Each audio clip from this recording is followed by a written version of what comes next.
Di tengah makan malam keluarga yang seharusnya penuh tawa, Rina berdiri dengan tangan gemetar dan suara tegas, "Ibu, Bapak, saya lesbian." Hening sejenak, lalu kakaknya Maya melompat berdiri, mata memerah marah, "Kamu bohong.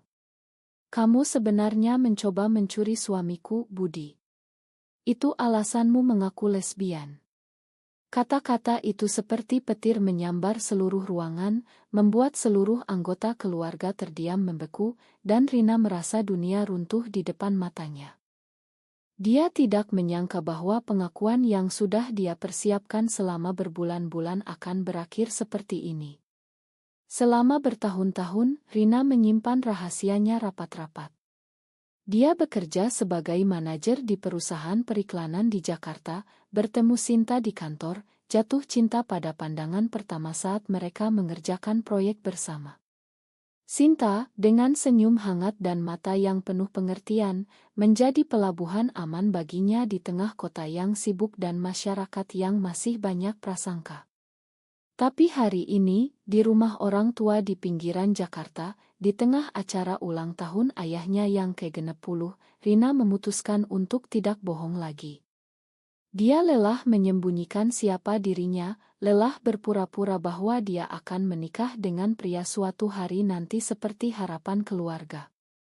Tapi reaksi Maya, kakak yang selalu dia kagumi sejak kecil, adalah pukulan terberat. Maya, yang sudah menikah dengan Budi selama 10 tahun dan memiliki anak perempuan bernama Lila yang berusia 7 tahun, selalu menjadi teladan keluarga yang sempurna. Sekarang, tuduhan itu menggantung di udara seperti pisau, membuat ayah Rina memegang dada seolah serangan jantung, ibunya menangis terseduh-seduh sambil memegang kerudung, dan paman-pamannya mulai berbisik-bisik dengan wajah merah padam. Rina mencoba menjelaskan dengan suara yang hampir hilang, "Ini bukan tentang Budi, Kak. Ini tentang aku. Aku mencintai Sinta, dan aku ingin kalian tahu kebenaran." Tapi Maya tidak mendengar, dia terus berteriak sambil menunjuk-nunjuk, "Kamu selalu dekat dengan Budi, selalu minta bantuan dia untuk urusan kantor, pinjam uang, bahkan ikut liburan keluarga kami. Ini cara kamu untuk menghancurkan rumah tanggaku." Budi, yang duduk di sebelah Maya dengan wajah pucat, terlihat bingung dan tidak tahu harus berkata apa. Dia memang pernah membantu Rina dengan beberapa hal kecil, seperti meminjamkan uang untuk apartemennya saat Rina baru pindah ke Jakarta, tapi tidak ada yang lebih dari itu. Rina merasa hatinya hancur berkeping-keping, air mata mulai mengalir deras di pipinya, tapi dia menahan diri untuk tidak menangis di depan semua orang. Dia tahu, di Indonesia ini, menjadi lesbian berarti menghadapi tidak hanya keluarga, tapi juga tetangga, teman sekolah lama, dan bahkan rekan kerja. Dia memutuskan untuk pergi, meninggalkan meja makan itu dengan langkah gontai, meninggalkan rumah yang dulu adalah tempat berlindungnya sejak kecil. Di luar, hujan deras mulai turun, seolah langit ikut menangis bersamanya. Dia menelepon Sinta dengan tangan gemetar, suaranya pecah, "Sinta, semuanya hancur. Kakakku menuduhku mencuri suaminya."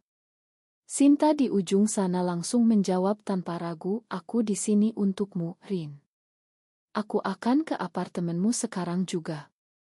Kita akan hadapi bersama." Tapi Rina tahu, ini baru awal dari badai yang lebih besar.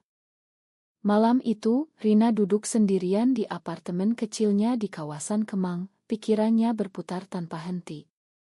Dia mengingat masa kecilnya di desa kecil dekat Bogor, bagaimana Maya selalu melindunginya dari ejekan teman-teman karena dia tomboy, bagaimana ibu mereka selalu mengajarkan bahwa perempuan harus menikah dengan laki-laki untuk melanjutkan keturunan.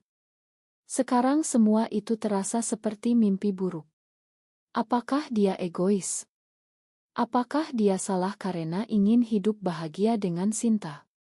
Tekanan mulai menyelimuti dadanya seperti beban batu. Pagi harinya, telepon dari ibunya datang, suara ibu yang biasanya lembut kini penuh tangis, "Rina, pulanglah nak. Tarik kembali kata-katamu kemarin. Ini demi keluarga, demi nama baik kita di kampung. Rina menolak dengan tegas, Bu, saya tidak bisa bohong lagi. Ini siapa saya sebenarnya. Tapi keputusan itu memiliki harga langsung. Di kantor, berita sudah menyebar entah dari mana, rekan kerja menatapnya dengan pandangan aneh. Beberapa berbisik di belakang, bos memanggilnya untuk dibicara pribadi dan menyarankan cuti sementara karena situasi keluarga. Rina merasa sendirian di tengah keramaian Jakarta, tapi Sinta datang malam itu, memeluknya erat di soa, kamu kuat, Rin. Kita punya satu sama lain. Namun di dalam hati Rina, keraguan mulai tumbuh seperti rumput liar. Apakah cinta mereka layak untuk mengorbankan seluruh keluarga yang selama ini dia cintai? Dia memutuskan untuk tidur sambil memeluk bantal, tapi mimpi buruk tentang Maya yang menunjuknya terus menghantui sampai pagi. Hari-hari berikutnya berlalu seperti kabut. Rina mencoba fokus pada pekerjaan, tapi setiap kali ponsel berdering, dia takut itu panggilan dari keluarga. Paman dari pihak ayah menelepon, suaranya dingin, kamu sudah menghancurkan nama baik keluarga Wijaya. Di kampung orang sudah mulai bertanya-tanya kenapa kamu belum menikah. Ini dosa besar, Rina. Rina menjawab dengan suara lelah, Paman, saya tidak mencuri siapa-siapa. Saya hanya ingin hidup jujur. Tapi kata-kata itu seolah tak didengar. Maya, di sisi lain, tidak diam-diam mengirim pesan ke grup keluarga besar, menceritakan versi ceritanya sendiri, bahwa Rina diam-diam mendekati Budi, bahwa pengakuan lesbian itu hanya akal-akalan untuk menutupi skandal. Rina membaca pesan itu dengan tangan dingin, merasa dikhianati oleh orang yang dulu paling dia percaya. Sinta mencoba menghibur, kita bisa pindah ke apartemen yang lebih besar, mulai hidup baru. Tapi Rina tahu, lari bukan solusi. Dia harus menghadapi ini, meski harganya mahal. Di akhir minggu, ibunya datang ke apartemen tanpa pemberitahuan, membawa tas berisi makanan dan air mata. Nak, pikirkan Lila. Dia bertanya kenapa bibi Rina tidak datang lagi. Rina memeluk ibunya, tapi tetap teguh.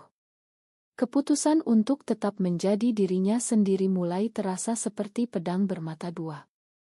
Seminggu kemudian, keluarga besar mengadakan pertemuan darurat di rumah orang tua tanpa mengundang Rina. Dia tahu dari pesan Sinta yang mendengar dari teman sekantor yang kebetulan saudara jauh. Rina memilih datang sendiri, berdiri di depan pagar rumah dengan hati berdebar. Saat pintu terbuka, wajah-wajah yang dulu penuh kasih kini dingin. Ayahnya berkata dengan suara berat, masuklah, kita bicara.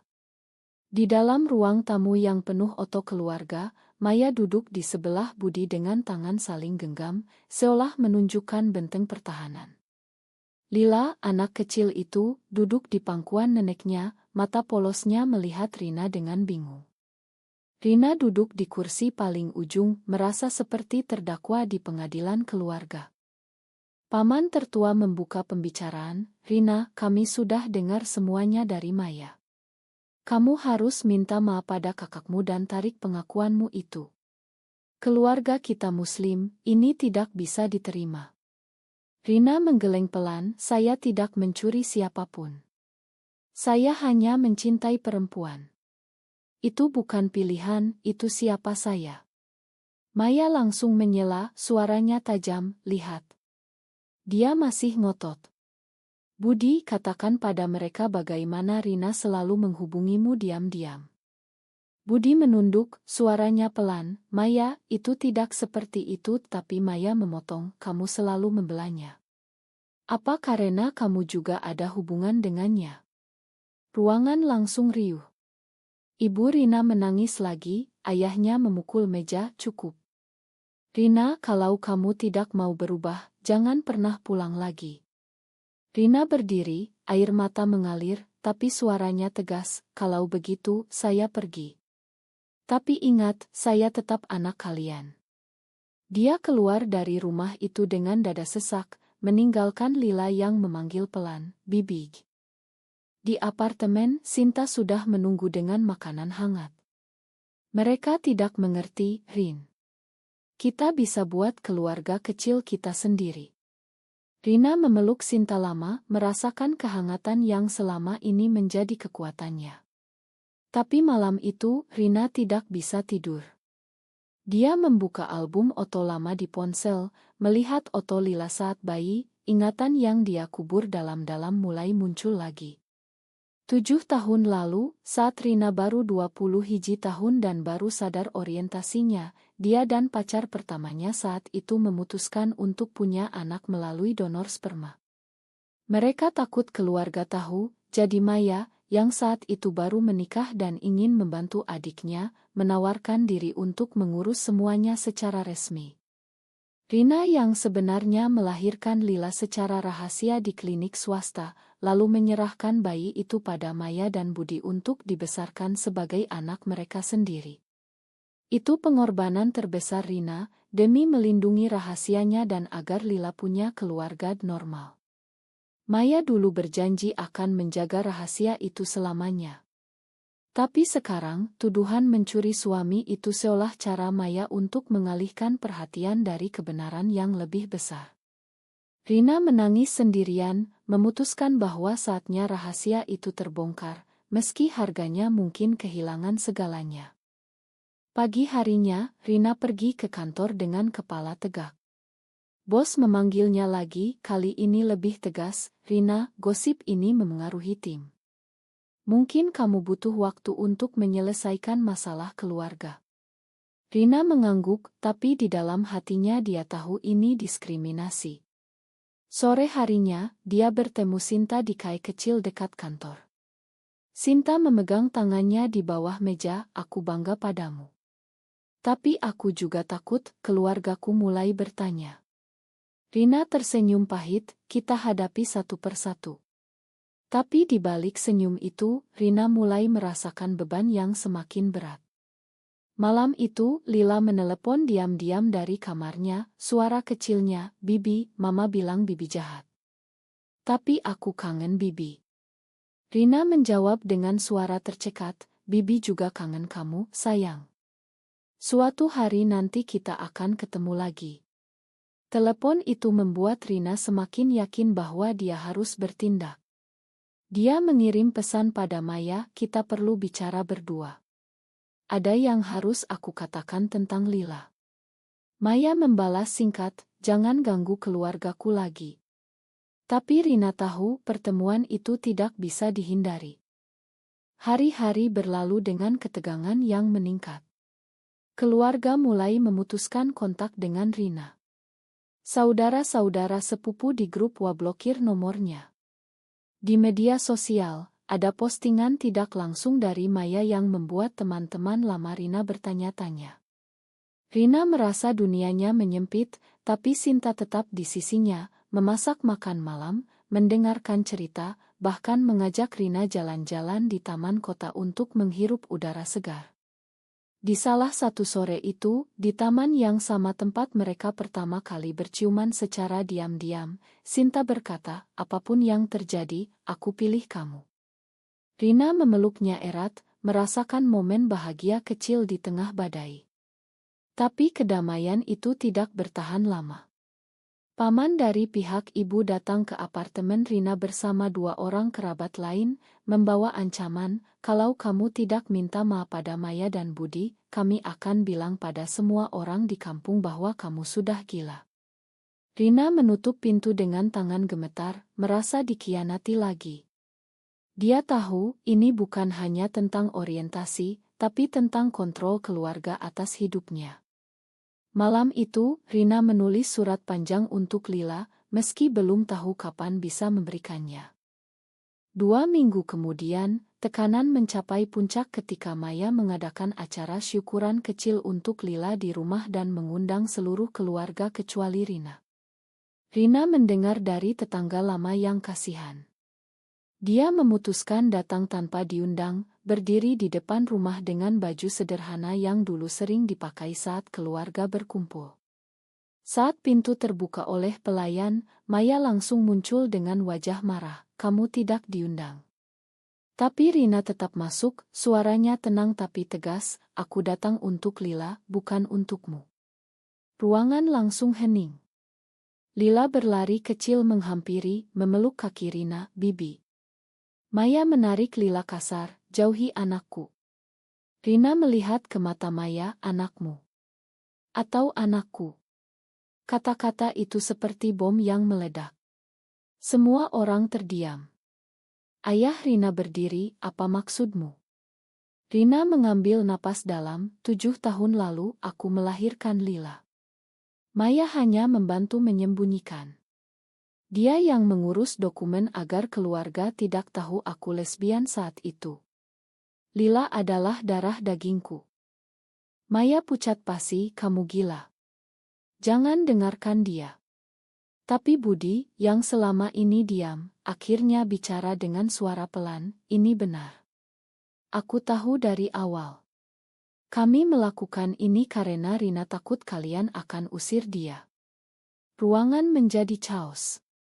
Ibu Rina jatuh ke kursi, menangis, "Ya Tuhan, apa yang kalian lakukan?" Paman-paman mulai berteriak, menuntut penjelasan lengkap. Rina bercerita semuanya, bagaimana dia dan pacar pertamanya menggunakan donor sperma, bagaimana Maya menawarkan bantuan karena takut adiknya diusir dari rumah, bagaimana Rina menyerahkan Lila demi memberi anak itu kehidupan normal. "Aku mengorbankan segalanya untuk kalian," kata Rina dengan air mata mengalir, "tapi sekarang kalian tuduh aku curi suami hanya karena aku berani jujur." Maya menangis, "Tapi kali ini karena ketakutan, aku lakukan itu untuk melindungimu. Kalau mereka tahu, kamu akan hancur." Tapi sekarang kebenaran sudah terbongkar, dan harga yang harus dibayar Maya adalah kehilangan kepercayaan seluruh keluarga. Lila yang mendengar semuanya, menatap Rina dengan mata besar, "Bibi adalah ibu kandungku." Rina berlutut, memeluk Lila pelan, "Ya, sayang. Dan Bibi mencintaimu lebih dari apapun." Keluarga terpecah. Sebagian memihak Maya, sebagian mulai melihat Rina dengan mata baru. Ayah Rina menggelengkan kepala, "Kalian semua berbohong selama bertahun-tahun. Sekarang lihat akibatnya." Rina meninggalkan rumah itu malam itu dengan Lila yang meminta ikut, tapi Maya melarang. Di apartemen, Sinta menyambut dengan pelukan, tapi Rina melihat keraguan di mata Sinta, "Kamu punya anak dan tidak pernah bilang padaku." Rina menjelaskan dengan suara lelah, "Aku takut kamu pergi kalau tahu aku pernah mengorbankan segalanya seperti itu." Sinta diam lama, lalu berkata, "Aku butuh waktu untuk mencerna ini."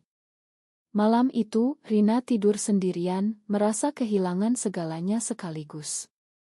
Pagi harinya, telepon dari ayahnya datang, "Rina, pulanglah. Kita harus bicara sebagai keluarga."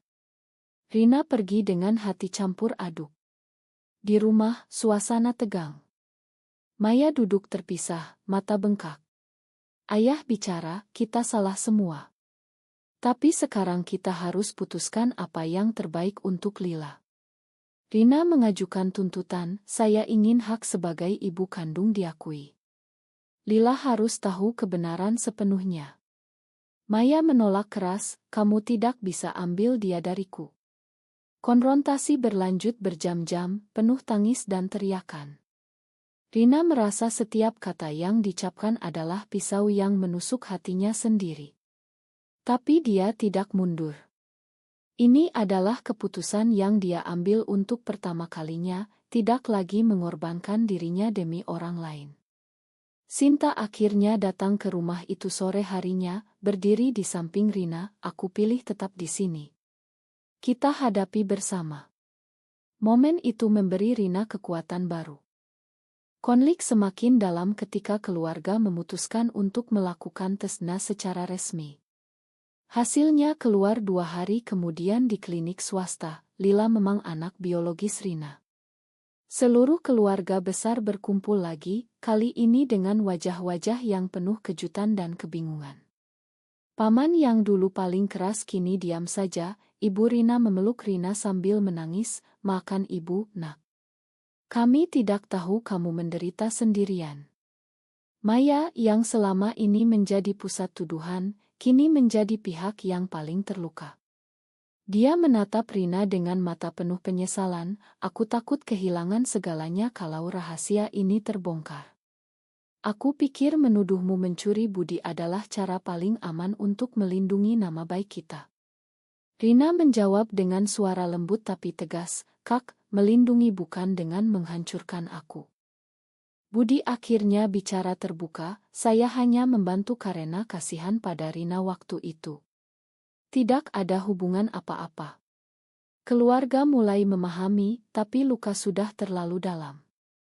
Lila yang sekarang tahu semuanya, memilih tidur di rumah Rina untuk pertama kalinya. Anak kecil itu bertanya di malam hari, kenapa Mama Maya marah pada Bibi? Rina menjawab sambil mengelus rambut Lila, karena semua orang takut menghadapi kebenaran, sayang. Tapi Bibi janji akan selalu ada untukmu. Momen itu adalah kebahagiaan kecil di tengah badai, tapi harga yang dibayar Rina adalah kehilangan hubungan dekat dengan Maya selamanya. Di kantor, gosip mulai mereda setelah bos mendengar cerita lengkap dari Rina. Dia diberi proyek baru, tapi Rina tahu reputasinya sudah berubah.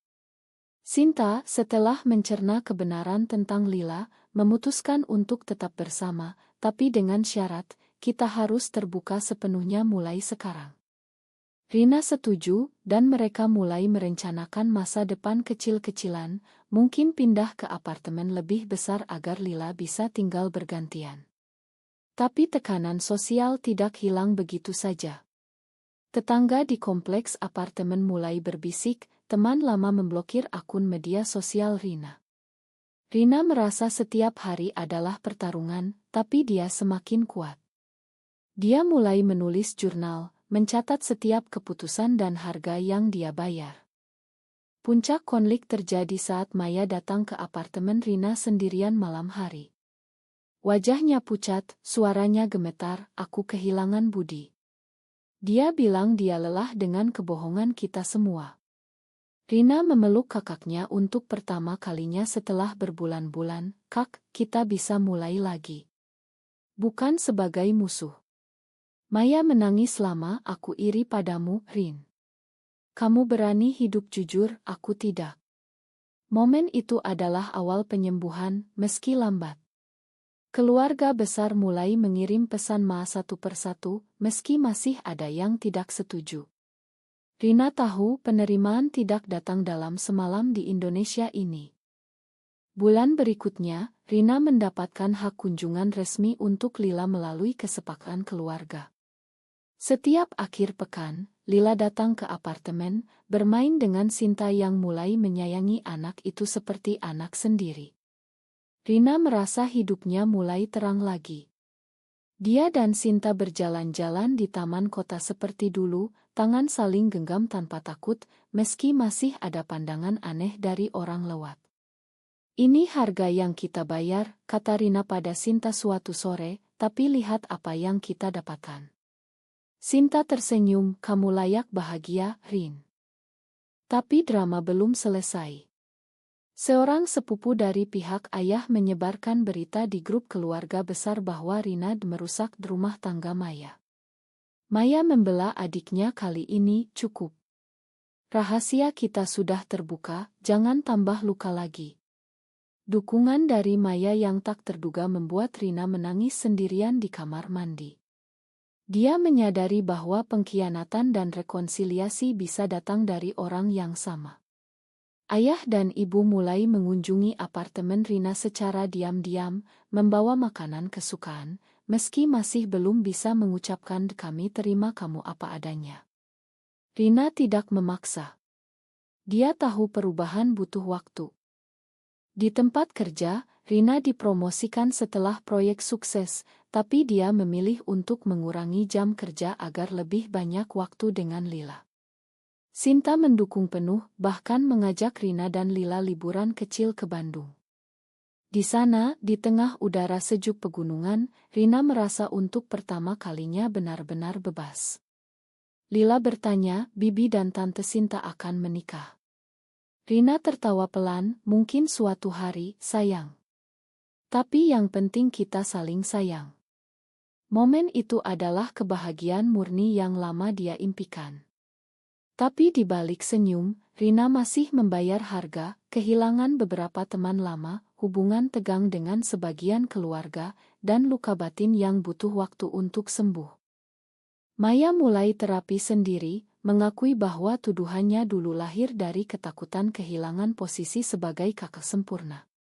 Suatu hari, Maya mengajak Rina makan siang berdua. Aku minta maaf, Rin. Aku salah besar. Rina memakan, tapi dia tahu hubungan mereka tidak akan pernah sama lagi. Itu adalah harga yang harus dibayar oleh semua pihak. Rina mulai aktif di komunitas kecil lesbian di Jakarta secara diam-diam, membantu perempuan lain yang menghadapi situasi serupa, merasa bahwa pengalamannya bukan sia-sia. 6 bulan kemudian, keluarga besar mengadakan reuni besar di rumah orang tua. Rina datang bersama Sinta dan Lila. Suasana masih tegang di awal, tapi lama-lama tertawa kecil mulai terdengar. Ayah Rina mengangkat gelas, kita semua punya kesalahan. Tapi hari ini kita belajar menerima. Maya tersenyum tipis ke arah Rina, tanda damai yang rapuh. Rina memandang sekeliling ruangan, melihat wajah-wajah yang dulu menolaknya kini mulai melunak.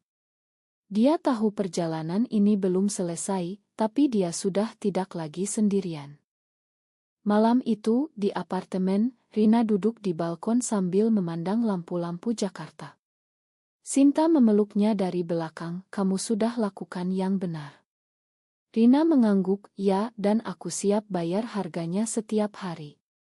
Lila tidur nyenyak di kamar sebelah, mimpi tentang keluarga baru yang lebih jujur.